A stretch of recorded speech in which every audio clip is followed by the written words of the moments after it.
Thank you, everyone. So I'm excited to have this roundtable.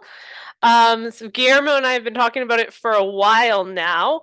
So one of the things that Guillermo has a great article called "How I Put Off Writing Papers: Pro Wrestling Poetry, Fathers and Sons," which got me thinking about this, as well as I was lucky enough to be one of the co-editors when Marion Wrenn published her article on professional wrestling and poetry. So we wanted to bring in some poets, some scholars of wrestling poetry, and really just open up a conversation about professional wrestling and poetry. So I'm just going to throw out our first question here and ask our participants. We have Marion, Todd, and Jack also to introduce themselves in because we're going to kind of ask for your origin story for this. So kind of your origin is how you as a wrestling fan, and then also how you came to poetry and or literature. So either as a scholar or a poet, and where you might see some overlaps between those two things. Yeah. So anyone wants to take it away first? Guillermo, you can also pop in here too. I just want to say hi, everybody. I'm very happy we got to do this. Jessica, thank you so much again for this invitation to be able to collaborate with you on setting this round table. And I'm personally thrilled as a fan because Todd's book was like a breakthrough book for me as a reader and as a wrestling fan. So I'm just having a ball just being here. So and thank you, Jack and Marion, as well for participating in this.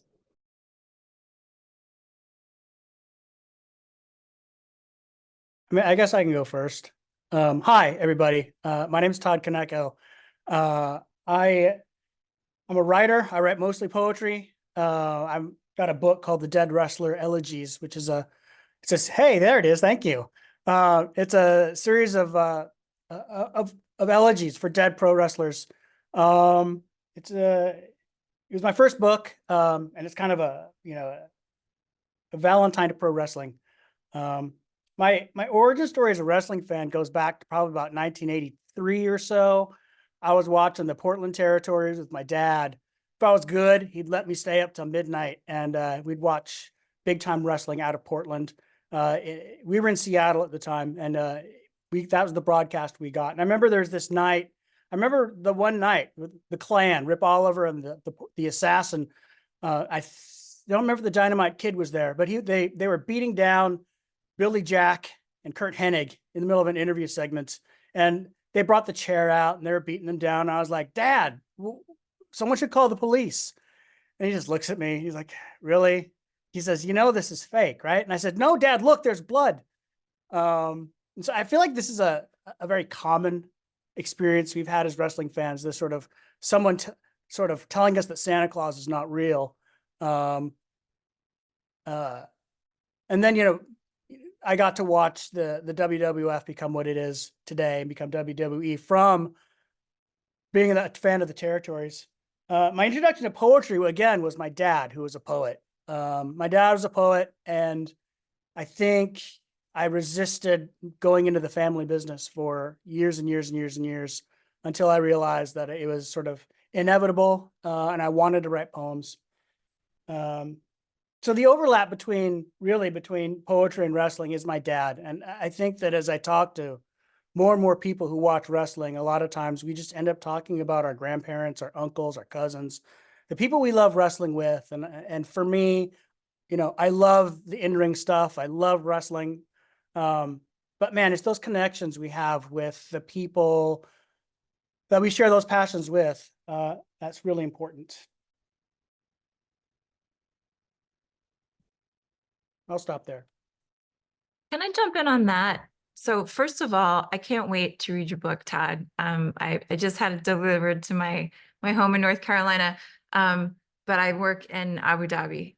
So it's going to be a minute until I get it. I just love that line about it, how professional wrestling connects you to the people, those relationships in your life. I got turned on to pro wrestling. I'm old, by the way. Does anybody remember Chief Jay Strongbow? Like a wrestler from the set? Thanks, right? So I can remember watching TV shows at Saturday afternoons and just loving professional wrestling and then trying it in the backyard. my connection to writing about professional wrestling comes from my love of my dear friend Michael Bryson, who is a diehard wrestling fan and wanted to move to New York City. And I had taken a position at NYU in as a graduate student. And I talked him into coming with me, and he showed up with like a paper bag full of VHS tapes. And at first I thought it was a bag of porn, you know, because I thought, what on earth, right? But it was a bag of VHS tapes of professional wrestling matches. And this gave him such deep comfort. And then I started to talk to him very seriously about his ability to mark out. He taught me what smart fans were, about marks, about smarks. He turned me on to Paul Jay's Wrestling with Shadows. And we were, you know, living together when Owen Hart died. And this coalesces and overlaps with a long friendship with the poet Gregory Pardlo and a dear friend of mine, David Bonanno. And so Dave Bonanno was the poetry editor, or one of the poetry editors at American Poetry Review. And when we would get together, he would always ask me about my fascination for professional wrestling. And it was coming out of study I was doing at NYU as a grad student with Richard Sennett and Craig Calhoun. And I know this feels like name dropping, so but bear with me, man, right? Like, because these scholars and these editors were really fascinated with the thing that caught my attention too, which was the experience of that fan, the ability to mark out even when you're smart. It's like that spot, right? That is just so righteously fascinating, like defiantly claiming your knowledge that you know it's a spectacle, you know it's fake, and yet that's Mick Foley's tooth through his lip, right? That's thumbtacks in a dude's arm, right? And you're still watching, and what is that? Some kind of prophylactic, like since you know it's fake, you're somehow not complicit in the suffering of the wrestler, which then takes us to like the films of Darren Aronofsky and The Wrestler, and or back to Paul Jay, right? Like shining a light on the way the wrestler is caught in an industry bent on their suffering into spectacle. So that's a long-winded way of saying these are wonderful friends and friends in ideas, and I'm glad to be part of this community too, to share it.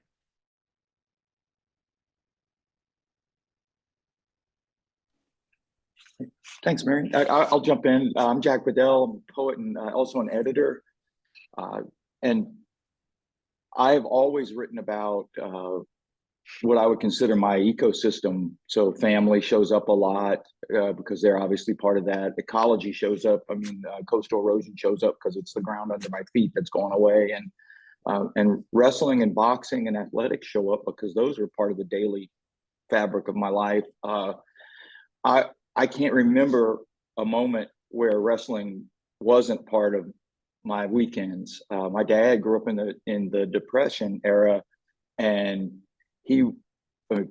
pro wrestling was part of the fabric of his community too. So, and it was traveling, small shows traveling through, and I think he developed a fondness for recognizable sports figures. Like, it wasn't anything for him to see a Bronco Nagurski or a Joe Louis come through in a wrestling show. And I think he carried kind of that love and recognition of the athletics of wrestling into my weekends. And so, when Ernie Ladd or Wahoo McDaniel or Paul Orndorff or the Funks or any of those guys who had played ball that my dad knew from football fields in Texas, whenever they were on TV, I was glued to it. And probably a favorite crossover for me was Ken Patera, who early on in my childhood I had seen on Wide World of Sports as a Pan Am power lifter, as a deadlifter. And so I knew he was an Olympic athlete. And here, his brother's the coach of the Seattle Seahawks, and here he is doing his thing. And so I talking about the reality of it, I never doubted any of that because I knew there were athletes. And I was in a weird position in South Louisiana with the oil industry there. And because it was kind of a hub between New Orleans and Texas and New Orleans and the Georgia territories, I got to see a lot of the wrestlers who were coming through Mid-South in my community. Grizzly Smith worked as a salesman in the oil industry when he wasn't jobbing for Mid-South. And we saw him in the shopping bag all the time, buying white bread and beer. And,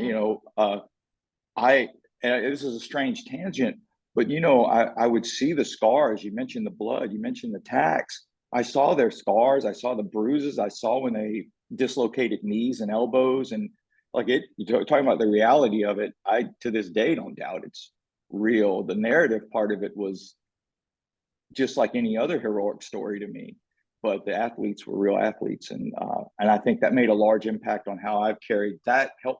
I think made a large impact on how I've carried the love of wrestling into my, you know, late 50s. Sorry for the rambling.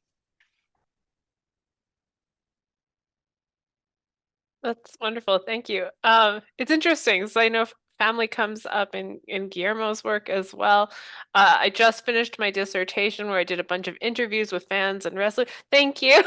And so one of the things that kept coming up was, how did you get into wrestling, right? And family is often so very, very present there. So one of the things that so we were talking a little bit about bodies, and realness has kind of come up here, and I'm going to skip one of my questions to a different one, is because I'm thinking about this kind of practice of labor and the spectacle and the way we connect with it emotionally. And so I'm wondering, what do you think poets can take or learn from pro wrestlers, and that kind of performance and that realness, that would do well for your own craft as poets or writers, or what do you see poets doing? So what are those kind of relationships between this kind of physicality and like the spectacle of excess in pro wrestling, and then maybe these kind of like the crafting of poetry? If that makes sense. It does. Can I jump in quick, fast, and say okay, so Greg Pardlo's poem Allegory, it's worth a Google. It first shows up in the New Yorker, but it's just been included in his new book called Spectral Evidence, and I happen to have a copy of that here. Spectral Evidence. And I'm thinking a lot about, I think it was Lizzie, the first presenter today, because Greg, so the poem it's called Allegory, and it's about the death of Owen Hart. Specifically, it's about the audience watching, and then the speaker watching them watching in a video. Yeah, so it's just go read that poem, right? The reason I mention it is he's collecting it here. Spectral Evidence, the title of the book draws from a centuries-old belief that you could tell a witch the power of a witch by the way you felt looking at the witch, right? So if you felt fear, right, then that person was dangerous, right?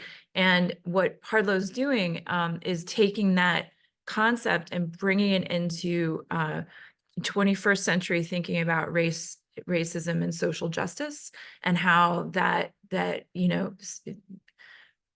way of thinking has been imposed upon Black bodies and internalized by people, as if, you know, that feeling of fear, right, is somehow legitimate evidence of anything, right? And so that is what draws him into a series of poems, one of which is about the death of Owen Hart, that has to do with that feeling of magic and fear and an inability to discern the real and fake in a moment of catastrophe. And that just strikes me as a really interesting link to Lizzie's project, but also an answer to this question about how poets might do something with professional wrestling that transcends the poem being about professional wrestling, but perhaps being about the experience of watching professional wrestling, right? Anyway, that's my 2 cents.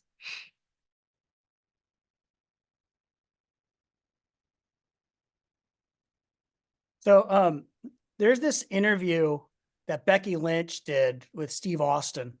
And she talks about how she was, as a young wrestler, and I think you hear a lot of wrestlers talking about this, how as a wrestler, she was really into learning moves and doing moves. Because that's how you put a match together, right? And I think that, you know, in my experience teaching poets, that sometimes a poet, all they need to do to start a poem is have something to do, right? So like collar and elbow, slap a headlock on, gesture at the crowd, right? They just need something to do. So like one of the ways that I think about teaching poetry, and the way I come to poems is, what am I going to do on the page? What is there that I can do? To the point that sometimes, I give them moves, right? The moves names. So Right. like there's a move that I'll do is like, you're writing about something, you change the subject just drastically, immediately to something completely different. I call it forcing the metaphor, which I think is a good name for a wrestling move too. Yeah. I think it's sort of some kind of a submission pile driver. Yeah. But sometimes a poet just needs something to do. And the way wrestlers think about moves is really interesting to me in that respect. Lynch also says in that same interview that the thing she had to learn is that you can't just go out and do a bunch of moves and expect the match to be good. You have to figure out how to make the story work, how to move the audience, right? And I think that, beginning poets, and I think all poets do this really, you sit down and you're thinking about writing poetry with a big P, right? That is, you're thinking about like, how can I do this big, awesome thing that's going to connect to the audience? But you don't have the moves to do it. So I think there's this thing about putting together the moves and telling the story, putting together the moves and making the poem work. I think these things are very similar. It's just the medium that's very, very different. But that's when you talk about like what can poets take from pro wrestlers, aside from big flashy robes and entrance music, I think that's my answer. Yeah, I'd probably piggyback on that and say that part of the deal is concision, like in the effort to try to get better and better at telling a story as quickly as possible, or even through representative means. That was wrestling for me. Like I'm in a generation prior to kind of the kickoff of WrestleMania, and so the storylines were you didn't see them coming as easily, and sometimes they came as epiphany, just like in Greek tragedy, that you would for months and months and months, Dick Murdoch brings Ted DiBiase through South Louisiana, match after match as a protege, shows him every move, does all this. And so when Murdoch turns his back and Ted DiBiase kicks him in the shoulder blades, it's every bit an emotional reaction. And so as a poet, I can learn from the tactic of that, the technique of that, of how to manage narrative, how to represent action, how to represent truth. And I think all that's true tactically. I think there's also so much we can learn from the notion of the wrestlers community and how, as writers, we could behave with each other. And so I know this might sound overly optimistic, but I think if we could gather some of the notion of putting each other over and finding ways of working, that's the benefit of the entire show and not just our little part of it. That goes a long way. And I think of these things in my own career and how important it is, in this era of social media, how important it is to say, well, so every time you drive traffic toward one of your own publications, how about you give 3, 4, 5 notices for your friends or for people you admire to try to earn that, like piggyback your own thing onto it. And I think there's so much of that goes on in the pro wrestling workers community that, and even devotion to long story in service of someone else. Man, that's the kind of thing as a writer, as an artist, I would truly love to adopt. And so that's a tactic and philosophy or ethic.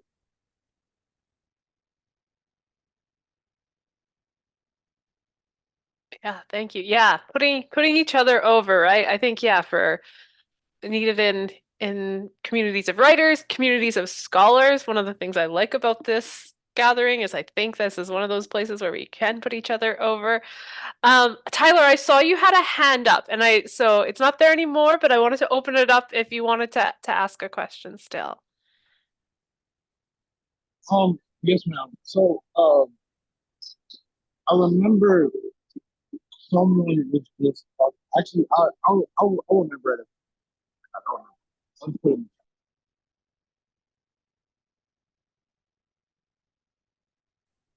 I think you're breaking up for me. Yeah, I couldn't hear it. Maybe if you want to type it in the chat, we'll do another question and then we can come back to, because I think we will have time to do 2 more. Guillermo, do you have a question that you want to go to from our list?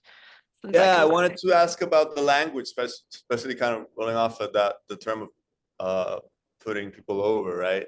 Which is a great concept for it. But yeah, in conversations and whatnot, I used to be in wrestling scholarship, but in conversations that I have with poetry people who are not wrestling fans, they're like, wrestling, right? But then when they get into the question of the language, whether the moves called, all those types of things, they get really interested, right? Because the language seems really rich. So I would like people's thoughts about what wrestling offers us, literary people, scholarly people, in regards to the richness of the discourse and the language. All right, Guillermo, I got one for you. So this is Parts Unknown, Wrestling Gimmicks and Other Works by Michael Holmes. Do you know this book? And it's got, what I love about it is it's got, if I remember this correctly, a lexicon at the end, right? So it's a selected professional wrestling glossary and it reads like a poem. It's magnificent, right? And so that, I think I hear you on the richness of the language for the insider jargon, right? For professional wrestling. And that to me always links it back to kayfabe, right? That sense of like, can you be expert enough to understand the craft of this performance?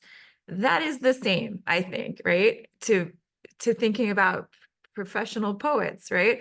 Poets who want to be aspiring to the craft, right? They're learning a professional jargon as well for the moves, right? That Todd was talking about. Like what's the poetic move you're going to make, given a name, right? And that sort of richness of specificity for the technique is what has, entranced me for ages, right? That sort of insider jargon, being flash, and having that is part of the pleasure.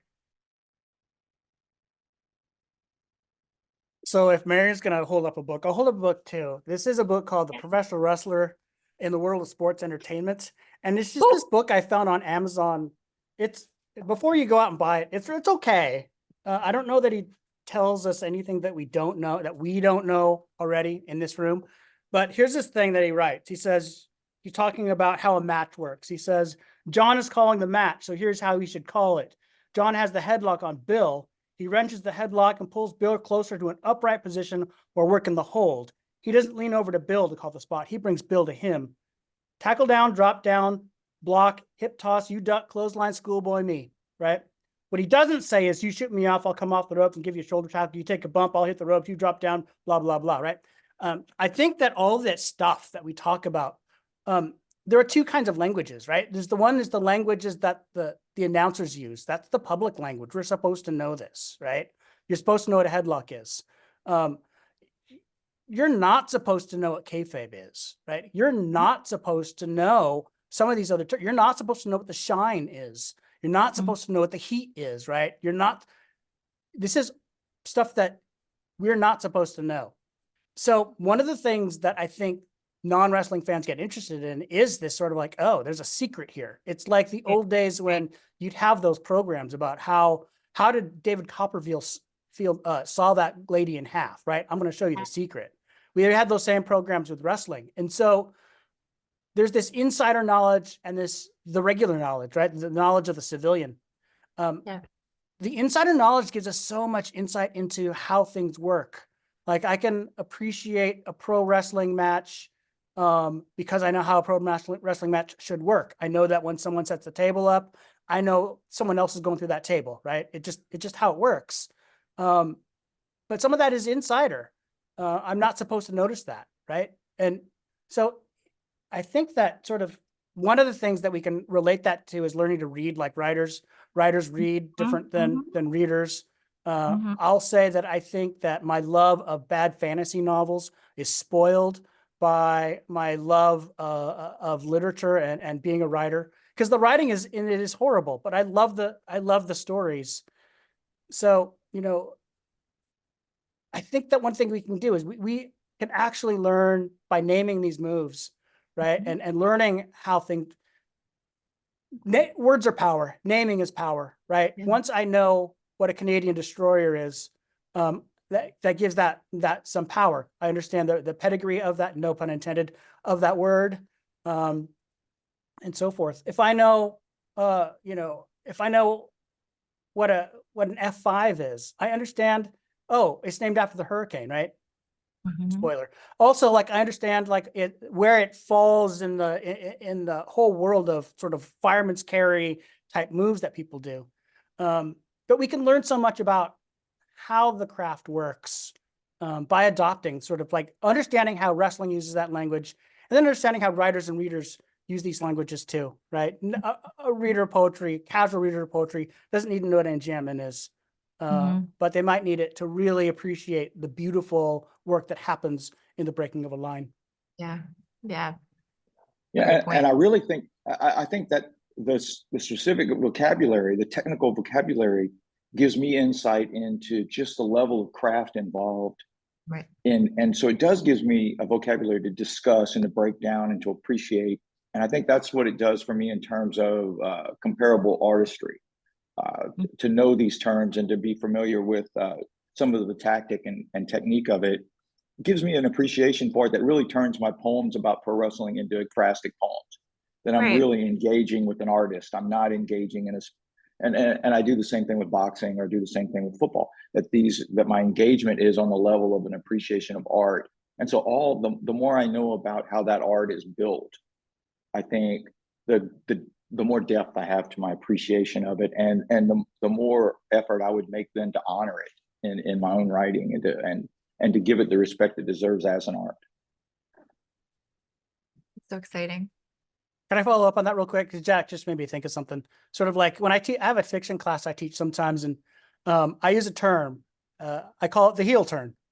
And it's when you have a character who seems good to the reader suddenly do something dastardly and terrible, right? Something that makes them villains. And so by using that specific terminology, the heel turn, right, we can go back and say, well, if this is the move, if this is the heel turn that happens in the story, well, how do we set that up?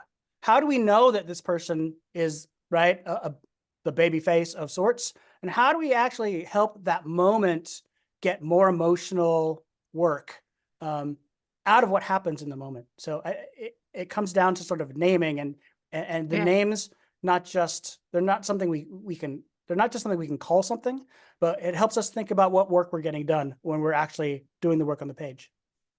So can I jump in on that too? I'm so glad the word ekphrastic jumped into this conversation as well, because that's some like insider technical jargon for poets, right? And Jack, you did such a great job explaining it too. It's like, it's a poet confronting a piece of art and then interpolating it or representing it or doing something with it in the poem, but it's from a place typically, right, of respect, right? And it's art in answer to art, right? And so to put professional wrestling as the object of an ekphrastic is to elevate it, right? And elevate that craftsmanship, which is something, to go back to one of Jessica's questions, that's what a poet can do for professional wrestling, is sort of like demystify it and then remystify it, right? Which I do think is part of how that language works too. That sort of insider jargon. It does two things. It explains the magic, but then also it allows for that magic to be immersive,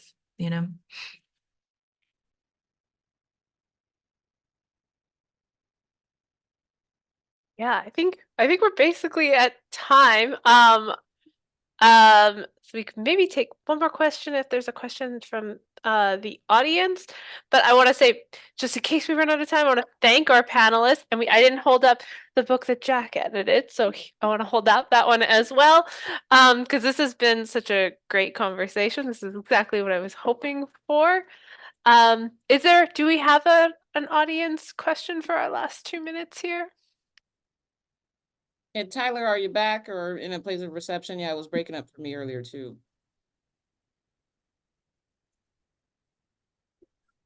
Yeah, so I don't know if you can hear me. It's a little noisy.